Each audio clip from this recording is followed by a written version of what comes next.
Welcome back, everyone. Give me a snap if you had a good break. Just nice and relaxing. Yeah? All right, give me another snap if you did something like really crazy over break. Anyone? That's the one. That's who I was looking for. All right. So we're going to start out tonight with our attendance. Secretary Brown. Representative DeBoz.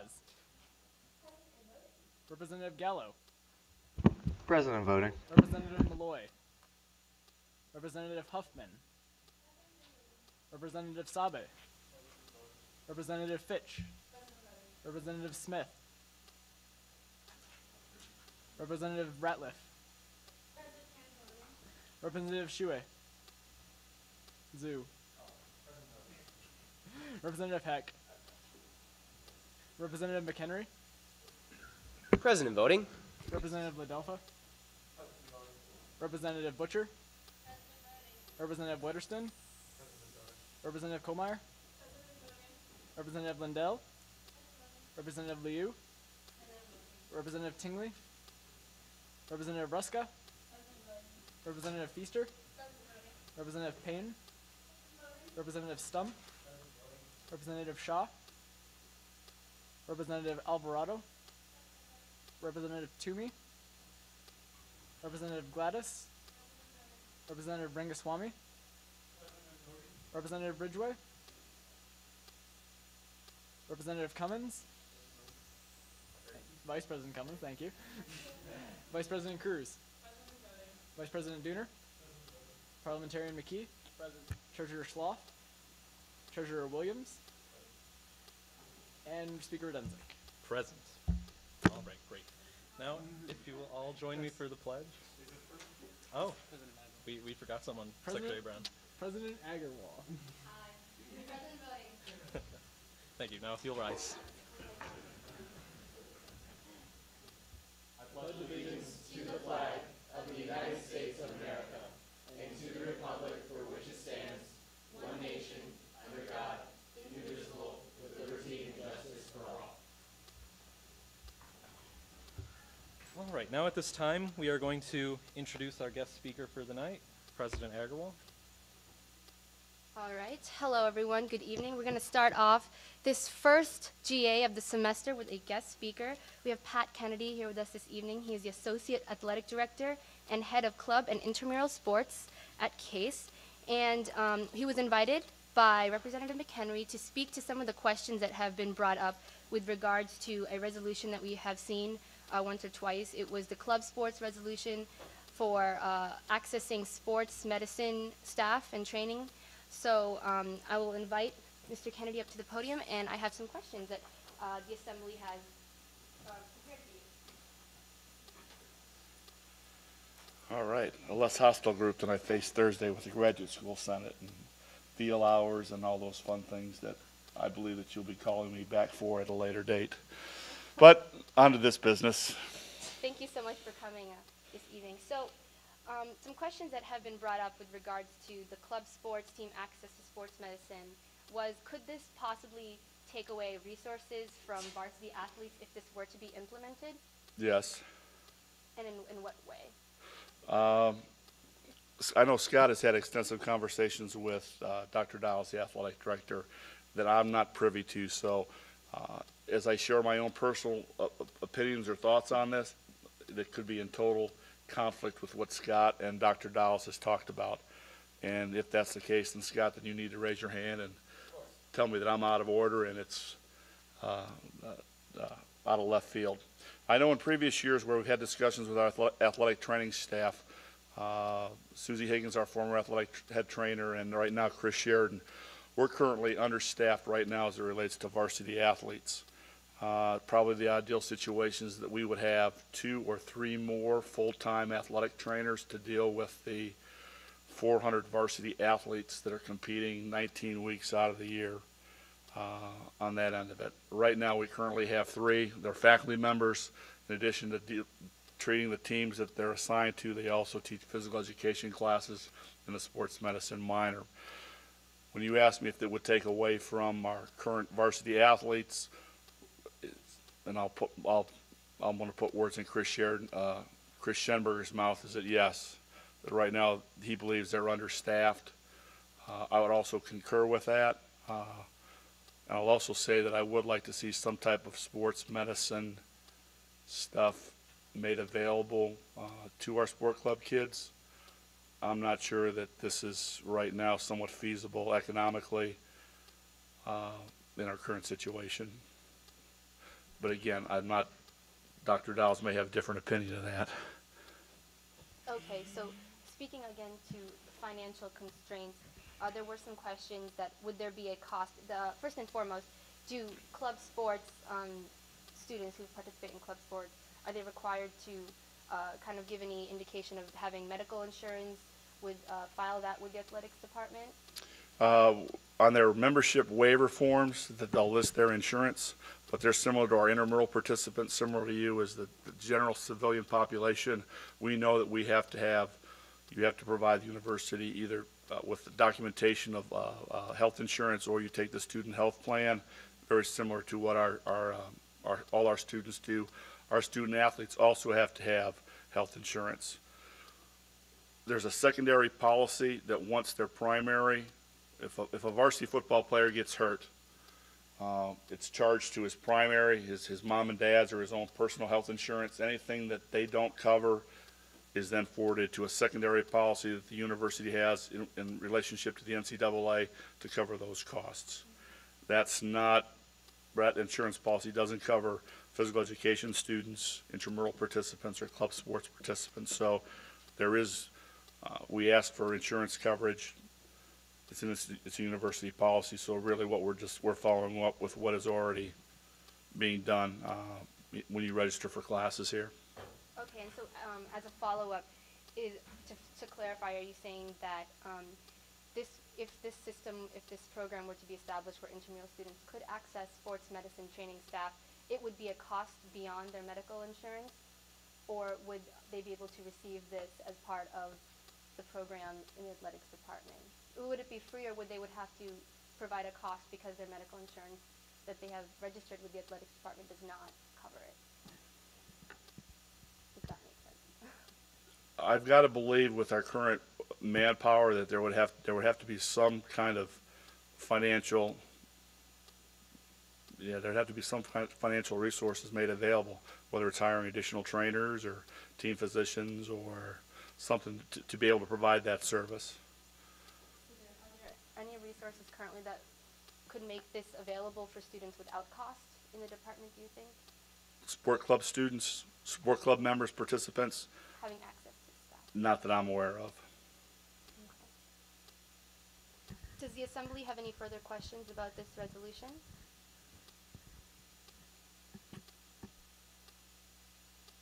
Vice President Cummins. Sometimes USG has I don't know. Sometimes it's able, like a resolution like this, is able to, I guess, free up money from other sources of the university to student concerns like this. Do you think that a resolution like this, we should still go through it? Is it still, we know that there's an economic reality at the university, and especially in the athletic department. Do you think it's a futile exercise? What's your opinion on that? No, I don't believe it's a futile exercise. Any way that you can help my sport club kids, and there's almost as many sport club kids as there are varsity athletes. We're about 400 varsity athletes. We're probably about 350, 360 club sport kids. I'm all for that. Y'all are very supportive, USG, in funding some additional dollars outside the athletic department to help our clubs, and very, very appreciative of that. And I will tell you that I absolutely believe my kids are worth it. With that said, the economics of what having another team, the logistics and stuff, I'm just a little bit fuzzy on as to how that's going to happen with another 350 kids available. And I know they're all not going to get hurt at the same time, and varsity kids and that end of it. But I think there are some logistics that I would feel more comfortable with knowing how we were going to handle them relative to staffing, from the sports medicine side of it, from the team physician, for hours of operation in the training room. All right, now I'm going to tell you what, in Pat's real world, what I'd like to have after 22 years here, all right? Take the gun out. Take the gun out and blow your head off. Ideally, I'd like to see our athletic training services be made available to our clubs, not necessarily on a rehabilitation process, but more on a special event. I'd like, in my real world, I'd like to have a trainer at our ice hockey games when we play up at Garfield Heights. When the Ultimate Frisbee Club brings in 40 teams and they play out in the metro parks, I'd like to have a trainer there on that site so that when Ohio State or a Michigan kid gets hurt, they're able to deal with those as opposed to calling EMT to come and get it. When the fencers are having their tournament over in Adelbert, I'd like to be able to have a trainer there, so if someone sprains an ankle on that end of it. Those are I think those are unique opportunities, and I think might fit better with it. I don't necessarily want to give up on rehab and things, but right now with my perception of what our budget is and what our departmental needs are, I'm not sure that we're going to double our training staff. Because if you're going to, if we're going to do that, we want to be fair to the varsity kids, then we should have the same number of trainers for the sport club kids if those numbers are similar. And to do anything less than that would kind of, in my mind, be unjust. But I also know the economics of it. So that's in Pat's real world, that's what I'd like to see us move forward first, and then if we can expand it to trainers at intramurals in the evenings, or trainers available if someone gets hurt in the Veal Center, not for rehab, but if we can explore our services that way as the Associate Athletic Director. Again, I'm not speaking on behalf of the Athletic Director, the Department Chair, Dave Dials. He has the final say on what our policies and procedures are, but you've asked me to share my opinion, and I've done a good job of blowing my right leg off. So ask me another question so I can walk out of here with less than another limb or something else. Any further questions for our guest? I said, to be fair to Scott, is there other stuff that that you might be able to share with the body now that in your conversations with Dr. Dials that I'm totally off base? Or I believe Mr. Dials said that hiring like one or two extra trainers was not entirely out of the question. That he was capable of creating new positions and then hiring people into those positions, something like that. It's not entirely out of the question. all right, I'm all for that. You can make sure you get that in writing. Any further questions for Mr. Kennedy? I know we have a lot of athletes in the assembly, varsity and club sports members. So And intramurals. and intramurals. So if you have any questions, it'd be a great opportunity to ask. Vice President Cruz.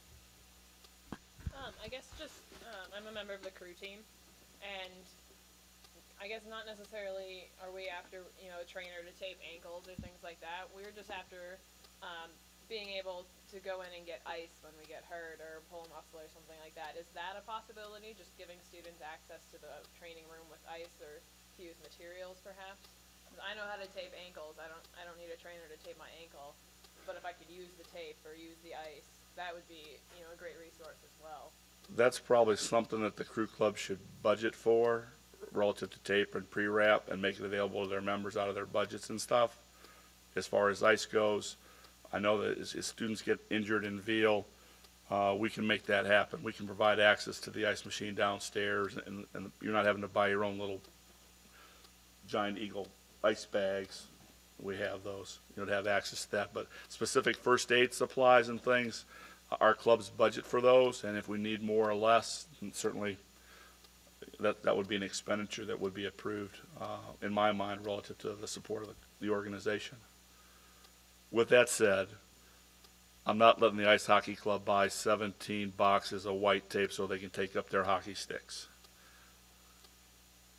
We did that one year. They were really good, too. Any further questions? And as always, if you, any of the members do come up with a question after the meeting, you may forward them to myself or Representative McHenry, and we can forward them to Dr. Dials or Mr. Kennedy. But I think I'll be back. I think there's some other stuff that y'all are working on. I know there's some dialogue with the executive committee from the graduate school senate, as well as the undergraduate student government on Veal.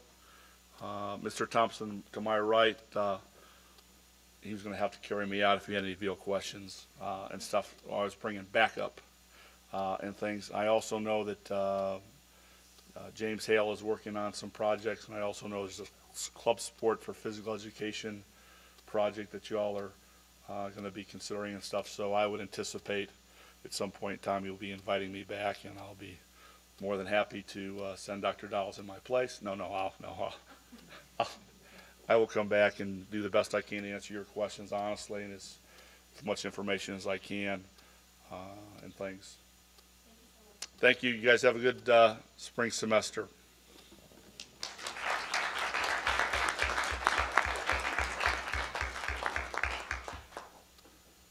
All right. Moving right along, we're going to start with our old business. We're going to move into our nominations and elections for the night. First, do we have any nominations for the Francis Payne Bolton School nursing position? Vice President Cruz. Can I nominate Emma Cleary and Ellen Sunderland? Any other nominations for nursing? Okay. Do we have any nominations for the commuter representative? Didn't think so, but we're working on it. We are working on it, thanks to President Agarwal. Then, after that, okay, then we have Vice President Cummins. Yes, as far as we know, yes, as long as our candidates are present. Arts and Sciences and Engineering. But not the election commissioner. All right, so then with those nominations out of the way, then we have our elections for the night. There are now 4 positions open in the Arts and Science Caucus and 2 in the Engineering Caucus. Correction 4. to those numbers, there are 5 for Arts and Sciences and 4 for Engineering. Thank you. Before we begin, are there any final nominations for any of those positions? They would have to be here already. Okay. All right, then can I get a motion to close nominations for Arts and Sciences? Seconded. All right, great. Then who do we have candidates? Could we please have Mr. Alex Razavi? Did I pronounce that correctly? Yes. If you'd please approach the podium. You are going to have 2.5 minutes to present yourself and then take questions. And you can begin whenever you're ready. Alright, good evening. Even though I don't have the hair to slick back like Mitt Romney or the charisma like Barack Obama, I would like to have the opportunity to introduce myself. I'm Alex Razavi, and I'm thrilled to have the chance to become a member of USG. Among the 7 committees of USG, I believe I can make a great contribution to the Student Life Committee because of my passion to serve others. Through my experiences here at CASE, I believe we can continue to improve in certain areas. One advancement I think we can help produce would be transportation for injured students or individuals on crutches. Running on the CASE cross-country team first semester unfortunately resulted in a pelvic stress fracture, but also gave me a first-hand perspective on the difficulties of getting around campus for injured students. Therefore, I would like to pursue and help progress in this area. Second idea I would like to engage in, if elected, would be to optimize CASE's Gravit experience so students don't have to wait outside in long lines when the weather's bad. Although I'll be unable to participate on the cross-country team due to my sustained injury, I'm grateful because it has led me to an exciting opportunity and enduring ambition of mine. Joining USG has been a continued interest, and I'm eager to learn as well as wholeheartedly ready to dedicate my time to this fantastic group. Having said that, I would greatly appreciate your vote because I'm sure that I can make a difference and contribute to this group. Thanks. Are there any questions for our candidate? Representative Jones. Just a question to clarify between what you said in your speech and your letter of intent. Are you still a member of the cross country and track team? Or? I still am. I'm rehabbing right now. I'm waiting to be cleared to run, but I am still a member, and So I'm then- gonna try to come back, but I don't know about. I'm not 100% sure either way. It's about like 50-50 right now. So then just kind of off that, how do you see your time commitments evolving over this next semester? Because if RC sport takes a good deal of time and USG takes a good deal of time, how do you see juggling those, and what other time commitments do you have? Outside of my studies, yeah, I participate in varsity sports, but I will not be having a track season this year, and even if I did, I'm confident that I'd be able to contribute and dedicate my time because I'm passionate about this community and I want to make a difference. One more question. Representative Shaw. Yeah, I was just wondering, Tom, you said the time here. Yeah, I'm sorry, that was Okay then. We'll take one more question. Vice President Shaw. In high school, I was a peer ambassador, which meant me and a group of other students would get together and speak at a community center, talk about like staying drug and alcohol free, and I participated on 2 varsity sports teams, basketball and soccer, and I was a captain on the soccer team, so I feel confident expressing what I feel and feel confident leading. Okay, great. Thank you. If you wouldn't mind stepping out, and then we'll move into discussion, and then we will inform you when you can come back. Okay, thanks.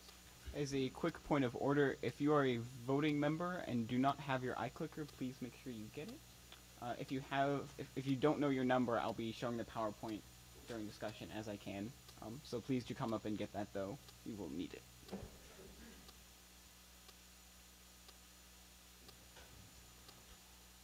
Okay, James, would you close the door?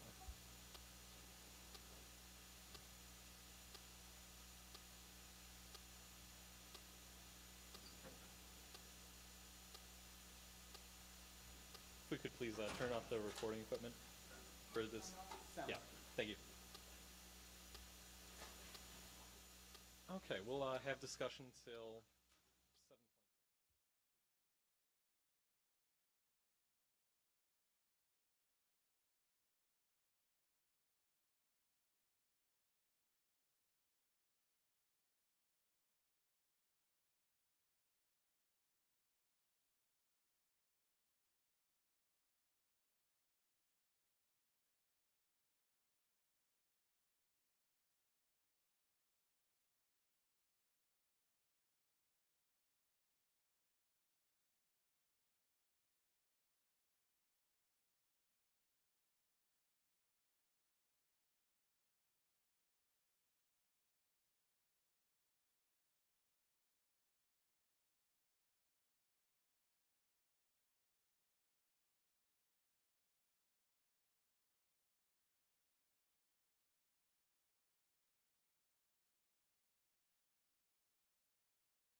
welcome.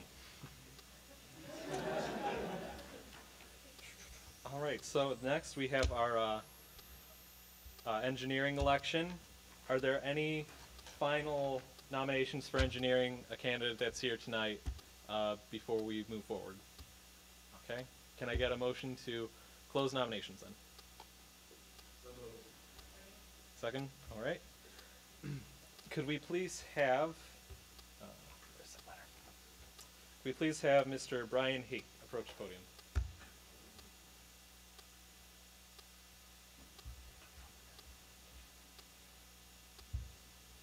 Again, you'll have 2.5 minutes to speak and then take questions. Hello, everyone. I'm Brian Haight. Good evening. First, a little bit of qualifying background. I have experience in the past with Model UN, so I am fairly familiar with Robert's Rules of Order and parliamentary procedure. Other things, I am currently in a Greek life position, a leadership position in Greek life, so I have experience with leadership on campus. Since I'm an electrical engineer, I'm pretty excited about engineering, which makes me very in touch with other engineers, I feel. So I feel I would have the interests of other engineers in mind. Some ideas that I have that I would like to see improved is the TV service here at Case. Very oftentimes it will just drop out and then come back, and a lot of people I know are annoyed about that. In addition to that, I have heard from my peers that there's no true centralized person or organization that oversees the television service. So I'd like to do some investigating into that and potentially improve that. One other improvement that I would like is on the way over here to run for this position, I heard a lot of dissent of USG in general, and I would like to improve the public image of USG. I yield my remaining time to questions. Vice President Dooner. Yes, I'm in Department of ESIS too, and I was wondering if you have any ideas, any thoughts on an issue that perhaps is internal to either the School of Engineering or the Department of Electrical Engineering that you'd like to advocate for in the caucus? Currently, I don't have any. Representative Shaw. I would be in the IT committee because of my my experience with technology. All right, thank you. Thank you. Step out. Thank you very much.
So I'm going to close voting.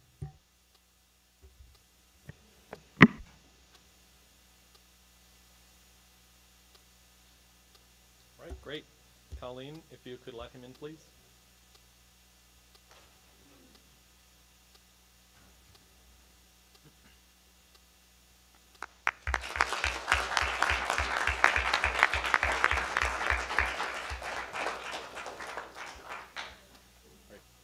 Great.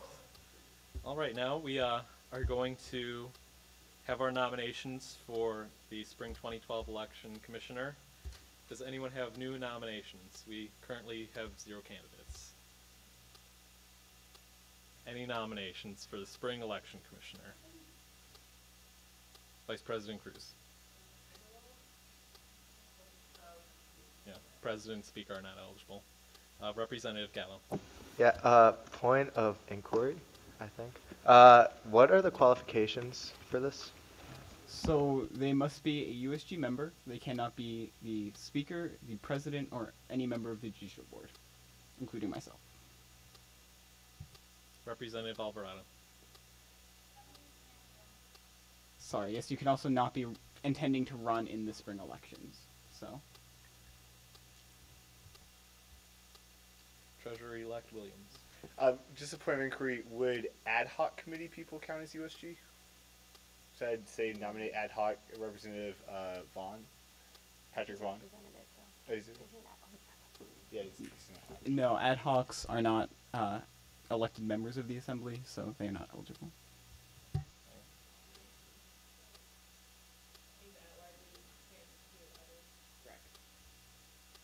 Colleen.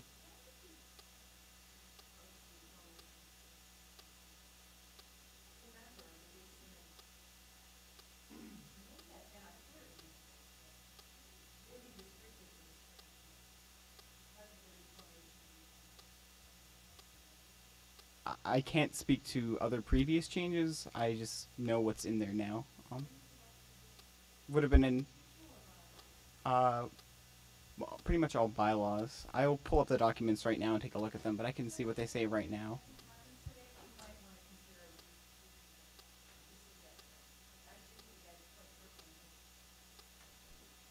President Agarwal. Yeah, these are in our election bylaws, I believe. It says election commissioner's got its own article and everything, and all these restrictions are in one line and a couple of points, I believe. It just says who cannot run and who is eligible. That's it. And in my experience, that's the way it's been for a while. So he was not the commissioner. He was on the commission. So I don't believe the president has ever been the commissioner, but they have been allowed to serve on the commission. Who was Keith? He was.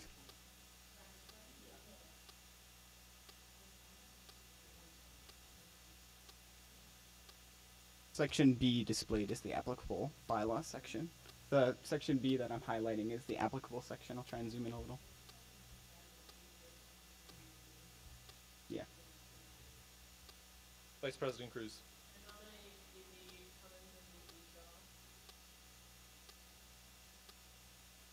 Okay, decline. Is that a yes? Okay, so we have one nominee. Any other nominees before we move on? Okay. All right, then we're going to move into new business. We have one resolution for the night. Would someone please like to introduce it?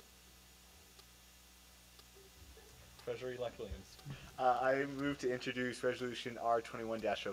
Second. Okay. Is there a speaker in the pro? Please approach Mr. Knapfel.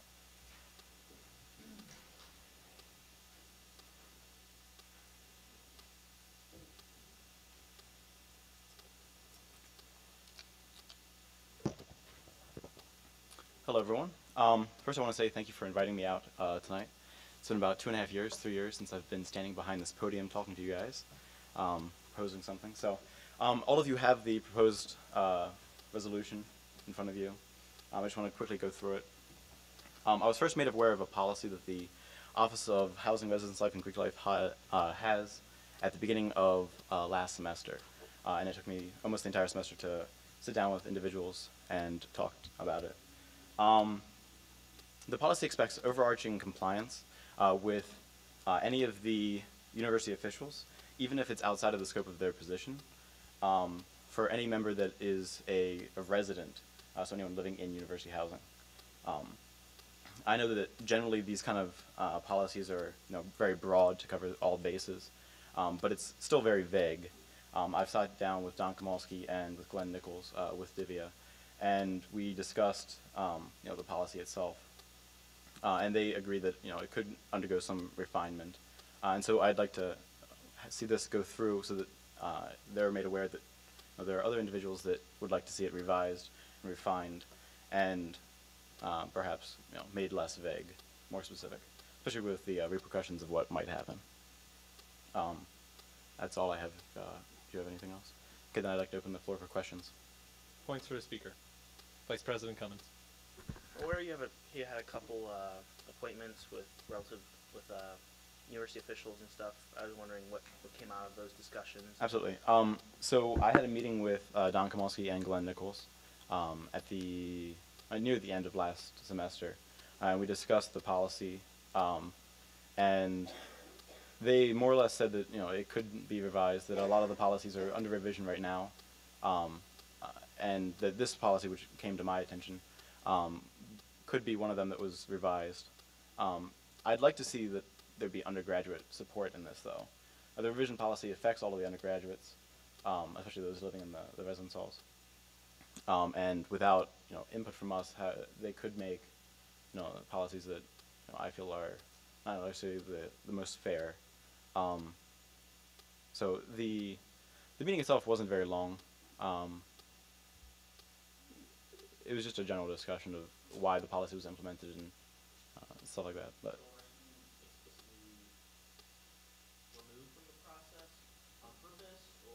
not that I know of. The current review process, as far as I know, does not include any undergraduates, though. Treasury Leckman. Without getting into any specifics, because I realize there's some confidential issues, but was this, in your efforts to start investigating this, was there a specific incident or set of instances that kind of that students brought to your attention, or was this just kind of something that maybe you were like looking, you're like, hey, this is a little bit too vague, or? Actually, no, there was an incident, and I'm unable to go into details. The individual has shared with me the course of the events, but even speaking with Glenn Nichols and Don Kamalski, we weren't really able to discuss it because of that. So this policy was brought to me because of that incident, and it was apparent to me that the reason that this policy was being used, at least in my opinion, was outside the scope of the university officials' realm of expertise and what he's there to do, and so I was curious to know why, and so this policy clearly says that he's able to do that, and I don't think he should be able to.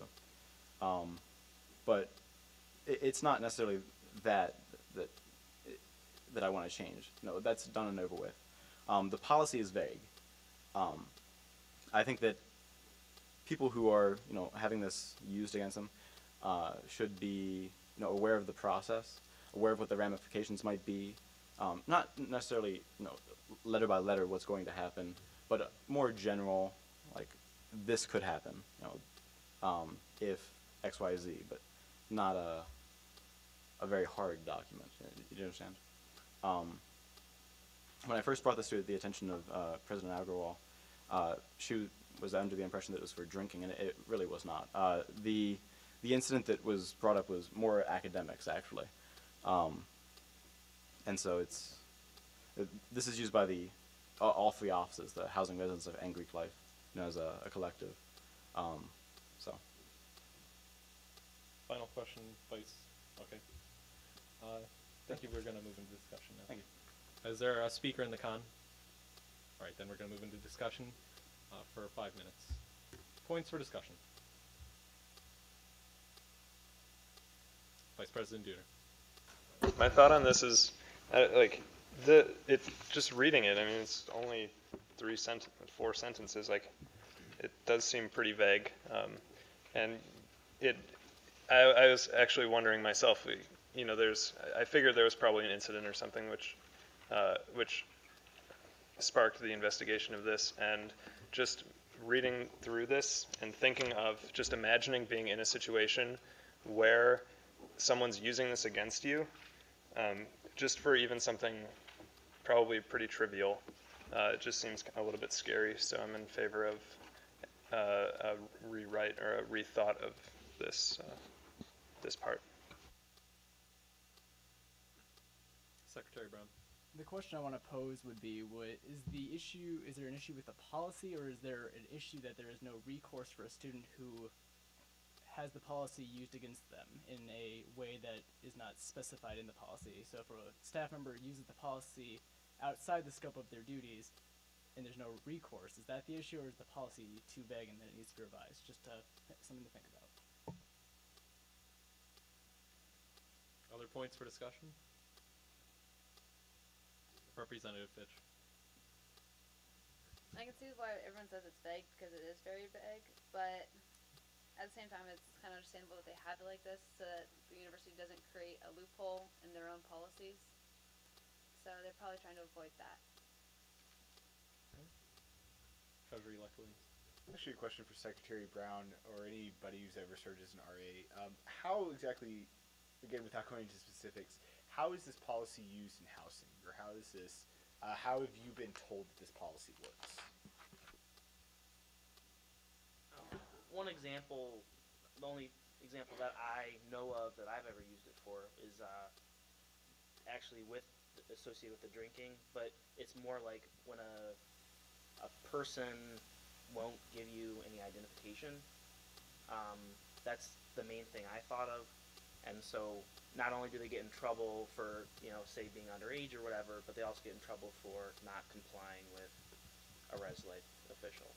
So like it's like an added condition when they go talk to their coordinator or whoever they have to do, after they, get reprimanded or whatever. So I don't know how else RAs would do it. I don't know.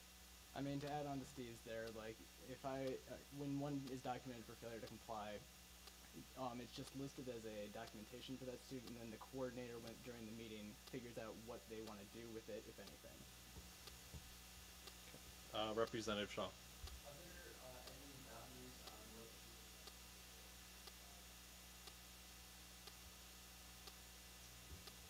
Could you clarify your question?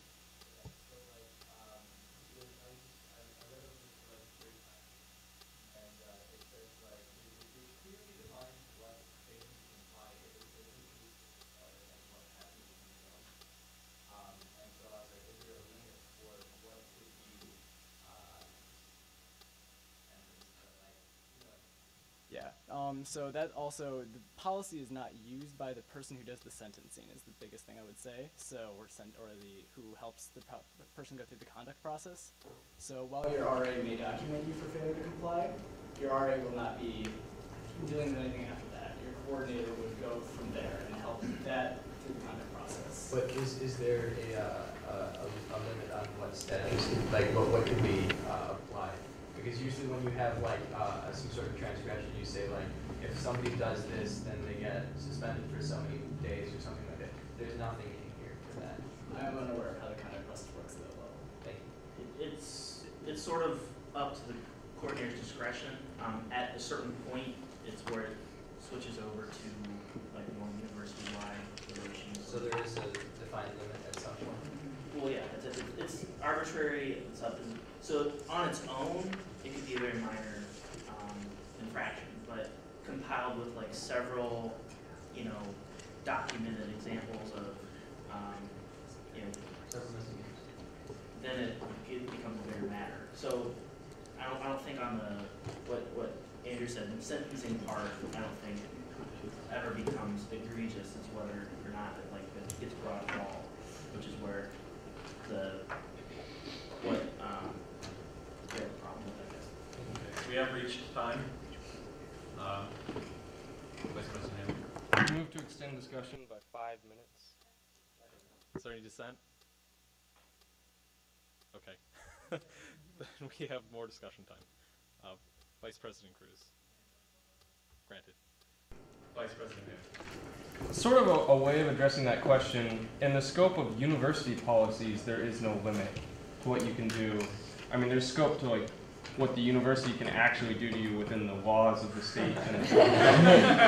But like, technically you could get expelled for like, I don't know, flipping off your teacher, but of course that's not going to happen because it's always in the hands of some sanctioning body. But it's not unusual that this has no bounds, I guess. Further points for discussion? All right, does anyone object to moving into the vote? All right, then we're going to vote on Resolution R21-05. And you can begin now. As always, A indicates yes, that you're voting in favor of passing the resolution. B indicates no, you're voting opposed. C, D, or E are all abstaining. Vice President Shaw. Great.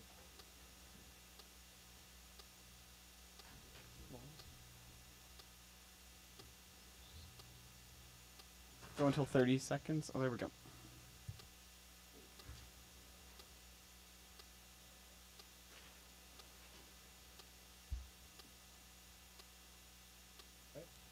Resolution R21-05 passes. All right, with that done, at this point, even though it's not on our agenda, we would like to reopen nominations for the College of Arts and Sciences positions and the College of Engineering, or School of Engineering positions. So I would like to move. So moved. I move to do those things. Any dissent? All right. Then the nominations are reopened. Does anyone have any more nominations at this time? Earlier, before the limitation was they had to be here. Does anyone have new nominations for arts and sciences or engineering? Representative Adler. I'd like to nominate Patrick Vaughn for the College of Arts and Sciences. Would Mr. Vaughn like to respond? I will get back to you. Are there any other nominations? Vice President Cummins. I nominate Zach Clapp for the engineering position. Any final nominations? Representative? For Arts and Science, Michael Harrison. Any others? There is currently 4 vacancies in the College of Arts and Sciences. There is currently 3 vacancies in engineering, 2 in the Francis Milton School of Nursing, 1 in 1 computer, and 1 election commissioner. Representative McHenry. I nominate Catherine Madalena for Arts and Sciences.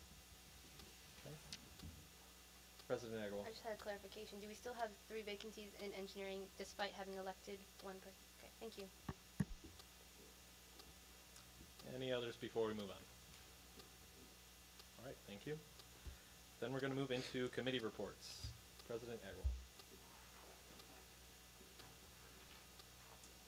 Okay, guys. I know I'm formally welcoming you back at the end of the meeting, but welcome back. I hope you're re-energized for this semester, for your classes, and of course for USG. The executive board, I believe, has been working actively over the break, accepting my emails, constant emailing. There was preparations to be done. We wanted to make sure that we were ready for the semester, and as you can see, we've accomplished quite a bit. And even from this GA meeting, we've already had a busy start, but next week, instead of being in the boardroom, we will be in the 1914 Lounge in Twing for our spring retreat. And the executive board has been preparing very actively for some sessions for you guys. We have a guest speaker that Colleen will mention in her report that we're very excited about. And the theme is basically motivation and inspiration. We know that you guys do amazing, amazing work, and we want to give you more tools and resources to expand kind of your vision on representing your constituents. So I have all the details are here. 6 p.m. Start time next week. We will be providing dinner. Have not confirmed where dinner's coming from, but if you would like dinner, 6 to 6:30, and then the official start of the sessions will begin at 6:30. And then I just want to make another note that business casual attire is not necessary next week. It'll be pretty laid back. And we'll be choosing, everyone will get to choose one session for the breakout session. Those are the topics there: how to finance, event planning, time management. So if you want to think about it now, what you might be interested in participating in for next week.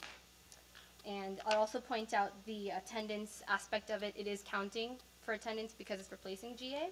But I think I for one, am really excited for this retreat. It's different. It's got a different vibe to it than what we've had in the past. So I think it'll be great. Also, in terms of further preparation, the executive board has its own retreat this weekend where we will be discussing several points for the semester, including spring elections and how we want to represent the organization going into those elections and how we want to actively get members into USG. So with that, I am open to points. Points for President Agarwal. Representative Feaster. What time is the, do you know what time the retreat's going to be at? Like, Yeah. Okay. The exec retreat or the spring retreat for GA? The spring. For GA, it's 6 to 8:30. Okay. So dinner is 6 to 6:30, and then the sessions will go until 8:30. Okay, And that's in Twing, so don't come to Delbert. Gotcha. Thanks. Any other Alright. points? And to finish my report, I think I'm going to finally inaugurate Colin Williams as treasurer and take away his voting rights.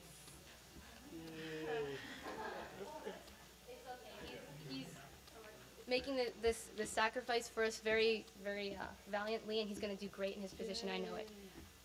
Okay. Ready, Mr. Williams? Okay. Please raise your right hand. Yes, sir. I'm going to inaugurate them separately because there's a separate executive oath and a separate representative oath, but I'm going to get you two guys too. Officially inaugurated in our assembly. So I state your name in full. I, Colin Williams, Do solemnly swear do solemnly swear, as an officer of the USG, as an officer of the USG, to responsibly represent my constituency to responsibly represent my constituency to the best of my ability. to the best of my ability. I promise to faithfully uphold the Constitution I promise to faithfully uphold the Constitution and all appropriate bylaws of the USG. and all appropriate bylaws of the USG. As an elected representative to the USG, As an elected representative to the USG, I further pledge to serve the students of Case Western Reserve University I further pledge to represent the students of Case Western Reserve University with integrity and honesty. with integrity and honesty. Congratulations.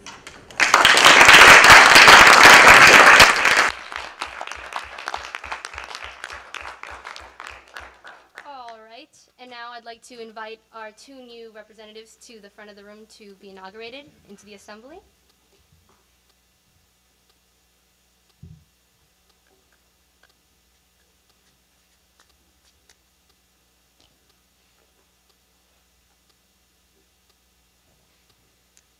Please raise your right hand. I state your name in full.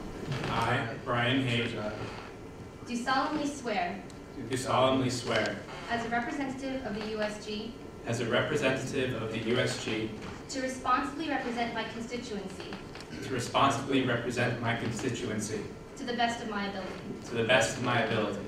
I promise to faithfully uphold the Constitution I promise to faithfully uphold the Constitution and all appropriate bylaws of the USG.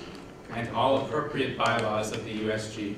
As an elected representative to the USG, As an elected representative to the USG, I further pledge to serve the students of Case Western Reserve University I further pledge to represent the students of Case Western Reserve University with integrity and honesty.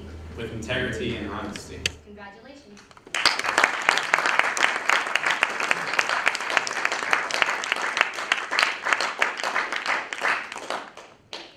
Looking forward to this semester. It's going to be great.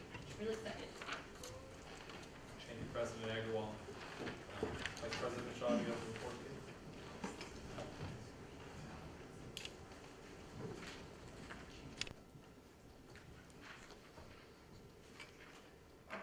Good evening, GA. Forgive me for not having a report in the agenda, but if you have pencils and pens, please write some of this stuff down.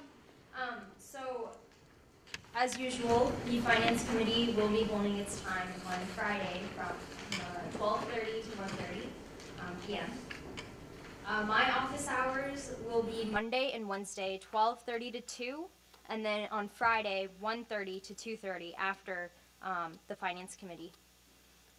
So this coming week, the committee will be working on the usual stuff that we do, as well as organizing for the Finance Committee meet and greet. This is the event we're holding next week, which will start at 12:45. So we'll do 15 minutes of really important business that needs to get done, and then at 12:45 we'll have our meet and greet where we will meet with students, have our committee personalized with student organizations. It doesn't matter who attends. It can be members of student groups. It can be just general, the general student body. But this is just so the student is familiar with the committee and can put a face to a name.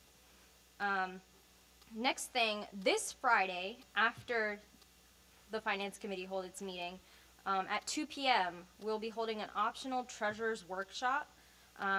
Organization presidents, executive members, as well as other organization members are allowed to come in and learn about the financial process and of reimbursement and such other processes. So for both events, we will provide snacks. I am open to points. Colleen. Suzanne about that workshop, and Oh, she will be available. Oh, you've already checked with her? Yes. Great, because I know that she's wanted access to remind students about certain protocols. Oh, yes, I talked to her too. Any other points? Thank you. Thank you. So it looks like Speaker Rudensick made a mistake a minute ago. I did not show any love to Vice President Hale. Do you have a report to give? Dude, it's all good. I know. Just a minor correction to what's in the agenda. Meetings this coming semester will be Fridays at 3, but in the Cleveland room. Swing by sometime. We have a report from our treasurers. So for our first treasurer tip of the week for this semester, ESS, of course, as always, has free calendars and planners. It's never too early to start planning your semester. And on top of that, if you are planning events, please remember that the treasurers would love to have your receipts and disbursement forms 2 weeks after the event occurs. So, and that makes our lives a lot, or earlier, of course. So that makes our lives easier and it gets your money back faster. Vice President Cummins, would you like to give a report?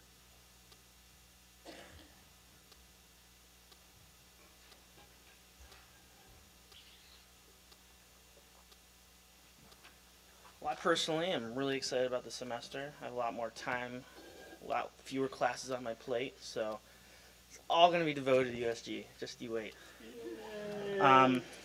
Some things of note, things I'm working on. I am also in charge of filling a couple of positions that are vacant in faculty senate appointments.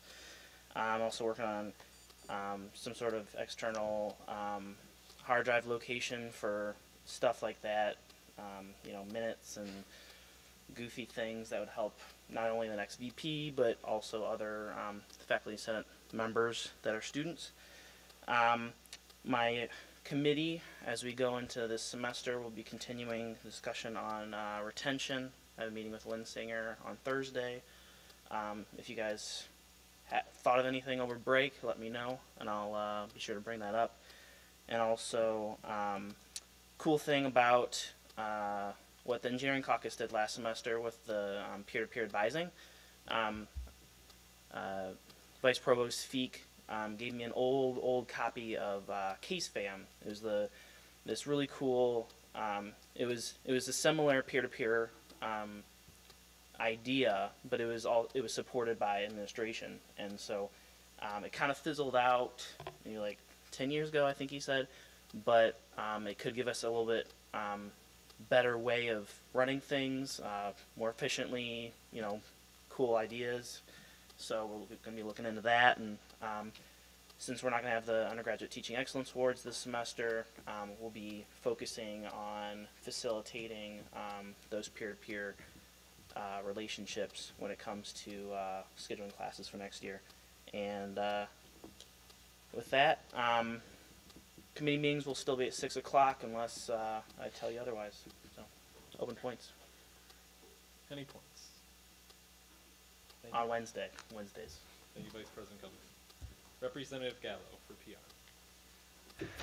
All right, so I'm saying this for Laura because she had to go. Say this in your head the way Laura would because I'm not going to say it interpretively. So, hey guys, oh wait, I'm doing it. Hey guys, I hope you all had a great break. Too short, definitely. But I'm glad to be back and excited for another semester of awesome USG stuff. Exclamation mark. So, Rep Spotlights will return next week.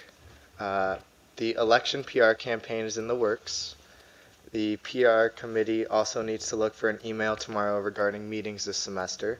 And on a side note, if you guys want to know what time meetings are this semester, feel free to email any of us and we'll be happy to let you know.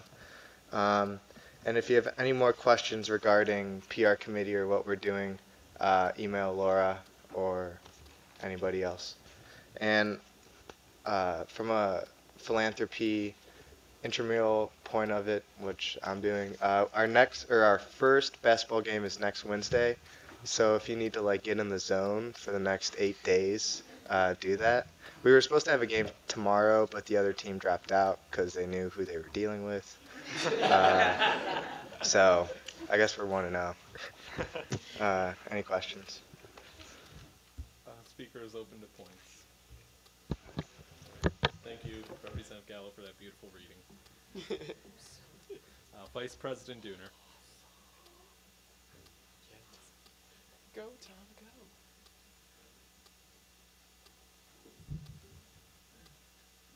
Hey everyone, welcome back. I'm pretty excited for the semester too. Still working on case wireless improvements. Still talking to, it's always the case.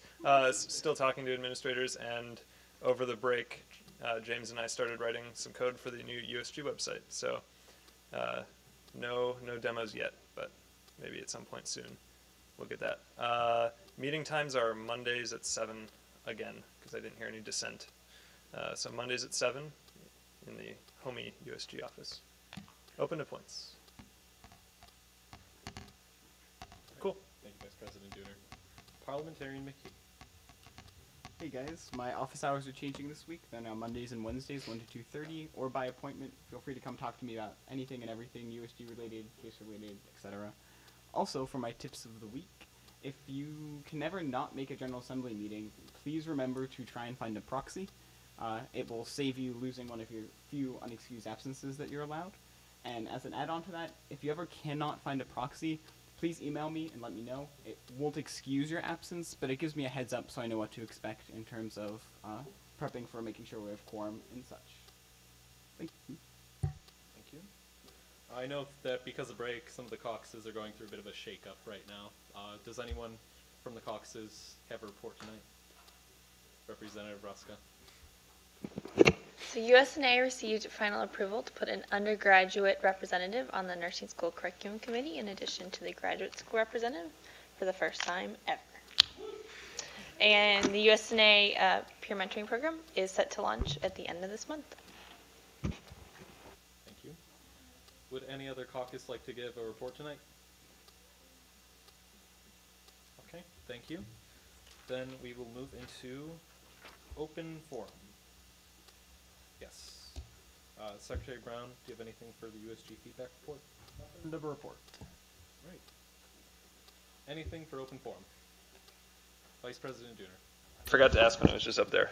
So just as I just kind of want to get a lay of the land in terms of how many people like watch MediaVision, USG on MediaVision.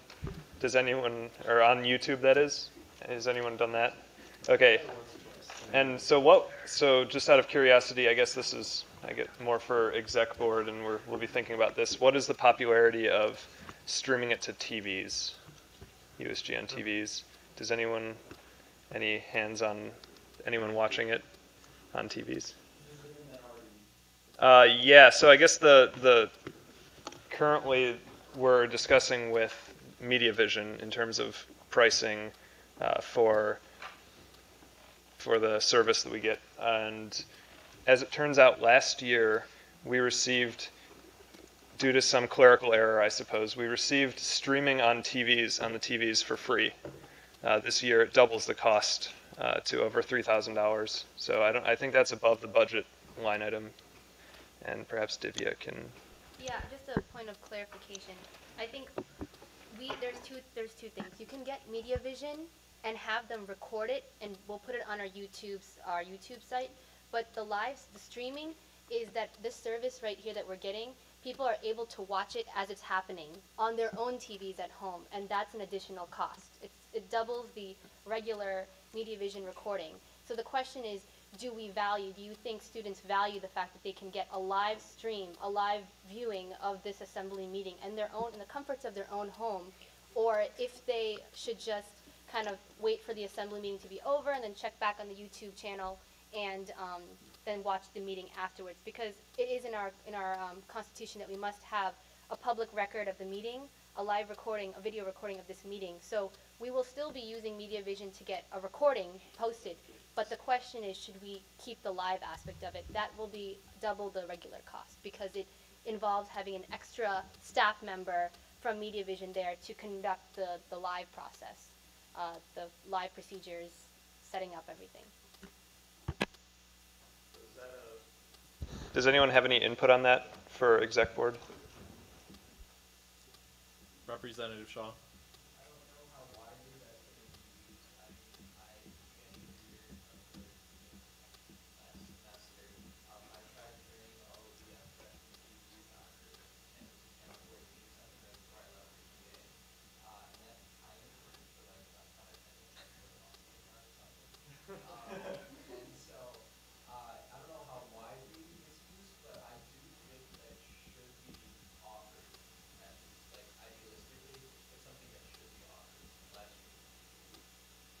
Vice President Shaw.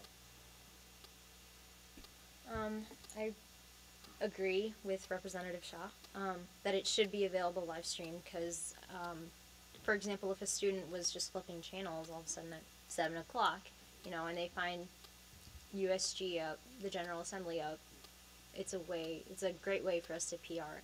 I mean, how many students are going to go on YouTube and type in, USG GA? Not very many. It's much easier if, we have a live stream going on. They can just flip channels and find where we are. Representative Rangaswamy.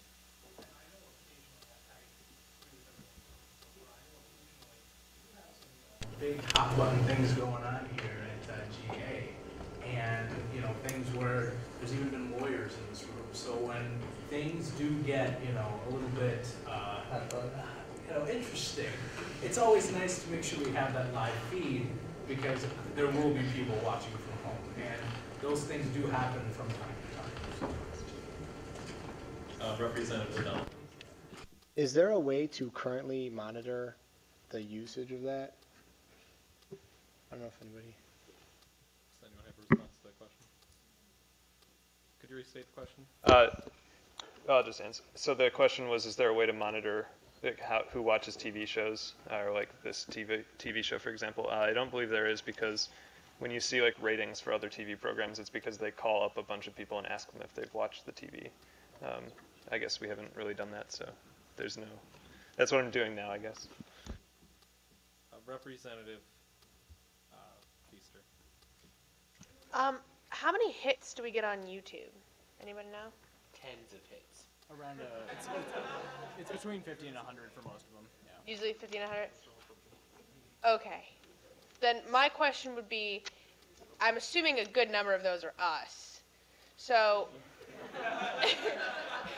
so I'm just wondering if, because personally I know, it's like 7 o'clock on a school night. If I wasn't in GI, I wouldn't be watching us on TV. I'd be either doing homework or like watching something on Hulu. So I think it's actually easier to be on YouTube because then students can look at it at their convenience if they know there's something they particularly want to look at. So I don't know if it's worth the money when, you know, maybe a couple dozen students are looking at it on YouTube as it is. Representative Hoffman. Okay. Not to be a negative Nancy, I think it sounds like a cool idea, but what I was going to say is if you're really interested in what's going on in USG, you can always come to the meetings. And I know I did that when I was not elected yet, so I don't know. So if there's something else cool that the money could be spent on, maybe that would be better. Thank you. For the sake of time and to avoid repetition, I'm just going to take a couple more comments. Representative Sabe. I don't think it's very widely used, but I think something that like students would be interested in seeing. A lot of the guest speakers, the things that they talk about are like really interesting, and I'll tell other students, and it's like things that I wouldn't have known had I not gone to GA. And so maybe like when a guest speaker comes, or if there's like some resolution or topic that would be very popular on campus, we could like really PR it. Watch us live on channel whatever, your own convenience. Final two comments, Representative Payne and then Representative Oz. Okay, I think it's really great, like especially how Jizzle was saying, like it's a good PR type thing. But it is a lot of money to pay if like not too many people are actually going to use it. So what they were saying about like if there's a way to tell how many people actually use it, maybe if somebody in the PR committee meeting wanted to maybe bring up to Laura, like in the next newsletter, maybe if somebody makes like a survey and like, would you use it? Would you benefit from it? Like maybe just like a quick little thing that students could answer so we know if it's worth it. Thank you. Representative Boz. I was also going to say like how good of a PR tool it is for them to like work together really, because I mean if you're flipping through the channels and you see it, you know, I'm not going to sit down for an hour and 15 minutes to watch a GA on TV, but if I like, I mean we're not very, we try to be visible, but we're not very well known on campus, and that's a really good way to be like, oh that's interesting, and then they can go back on YouTube later and watch it. But if they get like that 5-minute like plug, like look what we're doing right now, it's kind of interesting. I think it's important. Thank you. Are there any other points for open forum aside from this discussion? Representative Gatlin.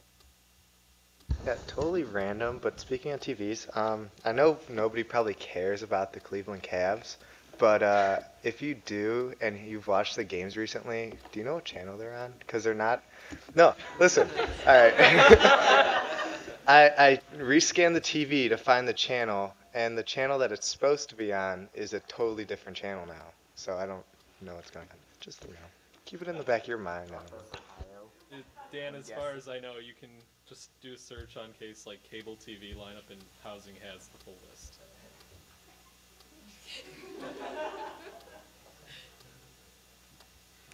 Any other points for open forum?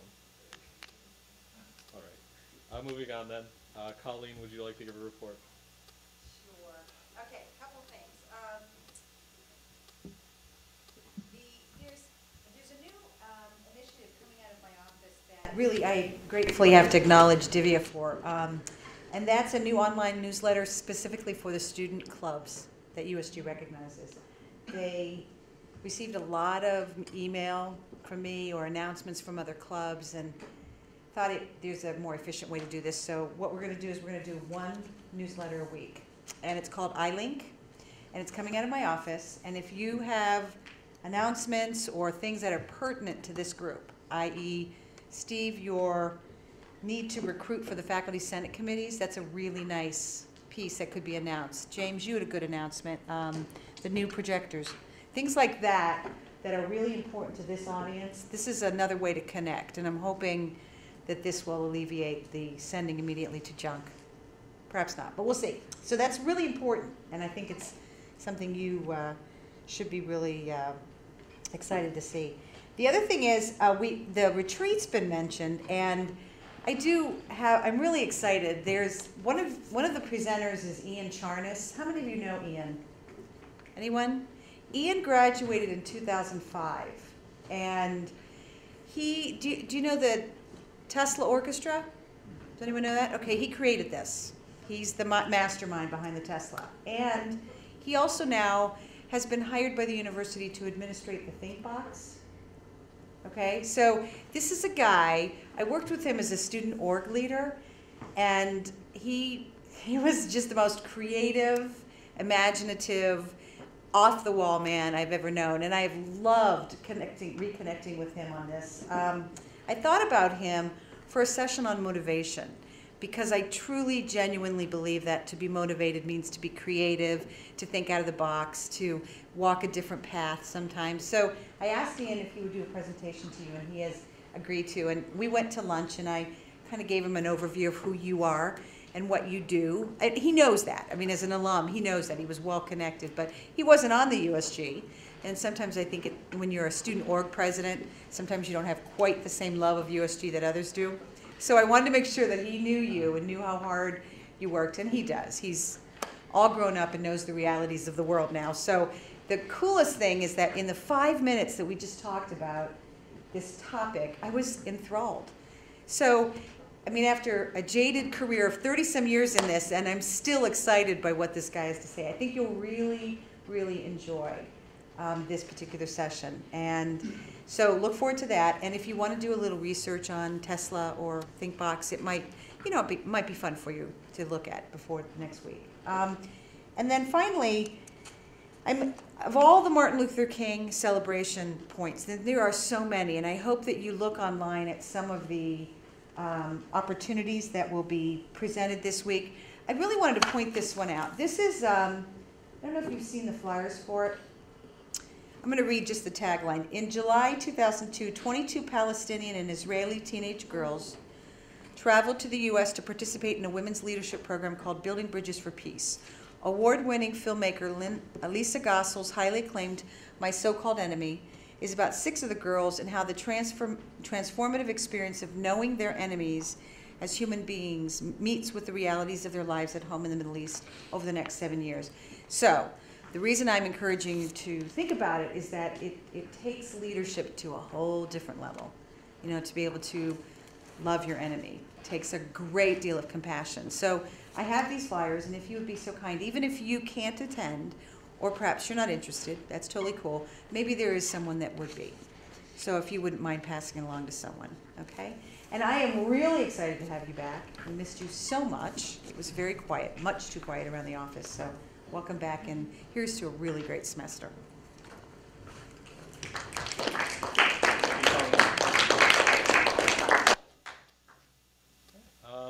Are there any announcements tonight? Yes, Colleen, we have a question for you. This isn't my program. I just saw it and I fell in love with it, and I thought, I'm going to make an announcement about this one. So I would say it's probably on the big poster. Have you seen the big Martin Luther King Week posters? Yeah. It's probably on that. This flyer, I don't know. I just wanted to make sure you guys got it. Mr. Vaughn. The Diversity and Inclusion Committee is very involved in all the Martin Luther King Day things, so if you're interested in anything, I brought the big poster today. You can come ask me about anything, and if you want to get involved in volunteering for anything, just come talk to me afterwards. Representative Gallo. On behalf of the PR committee, I just want you guys to know that we are going to work pretty hard to get these representative spots filled up. But if you know your friends, if you know people that you think would be good for USG, let us know, and maybe we can talk to them about the USG responsibilities and things like that, so we don't get open vacancies like this. But that's that. Colleen.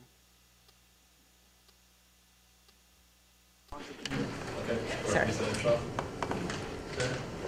No. Yes. Oh, all right.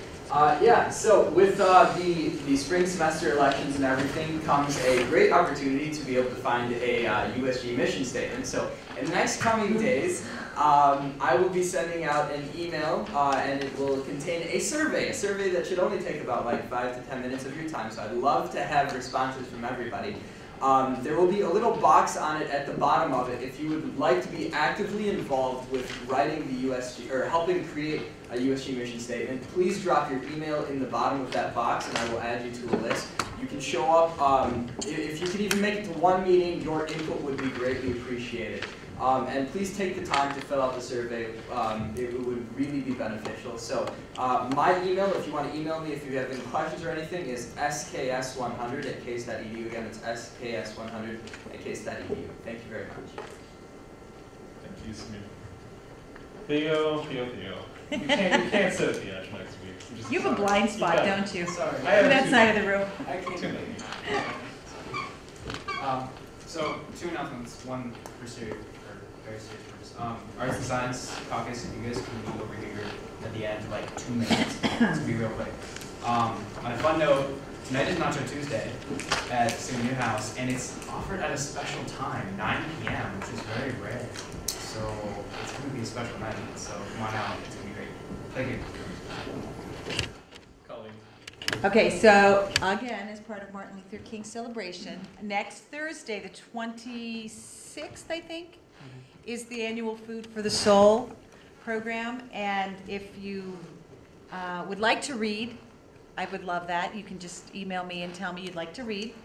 But more importantly, I'd really love to have you join us. It's you're going to see faculty, staff, and students read a poem or a reading or a writing of Dr. King's or something that speaks to them about his message. And I'm really proud of this program. I love this program. This is probably the 8th year I've done it. And we also have food from Hot Sauce Williams. That's why it's called Food for the Soul. So if you could join us, that'd be great. 11:30 to 1. So any in that time in that interim, in the Twing Atrium, be there. Thanks. As a side note to that, we should be there because You have to Twing be. That's equals commuters will be there, so we should try and recruit. Further announcements. Vice President Shaw. No are in a student organization. All right, how many of you know that one of those friends is holding an event sometime soon and needs to be reimbursed? All right, this is what you're going to tell them. Come to the optional workshop this Friday. It's at 2 p.m. And tell anyone you know who's in a club to do that. It doesn't matter if they're president or an executive member or just a member of the group, because everyone's going to want to get reimbursed, and it's beneficial if they don't. Mr. Nafel. For the individual who's asking about the Cavs game, you can find it on Fox Sports Ohio, which is channel 13.4. Yes! Any final announcements? Right, Parliamentarian McKee. Okay, a few miscellaneous things. One, tangentially related to our conversation on recording GA before, please make sure you use a microphone whenever you speak. As a person who has sat and watched GA on TV for an hour and a half before, it's really frustrating when you can't hear chunks of the conversation. Two, Alex and Brian, if you could see me afterward, that'd be great. And 3, Fraternity Rush has started, so if it's something you're even vaguely interested in, ask around. A good number of people in this room are Greek, so see what events are going on and who you might be interested in joining. Secretary Brown. And just a little bit of housekeeping. Make sure to put your name tags and your eye clickers back at the front when you guys are done after GA tonight. Any final announcements of Vice President Dooner? Second. Any dissent?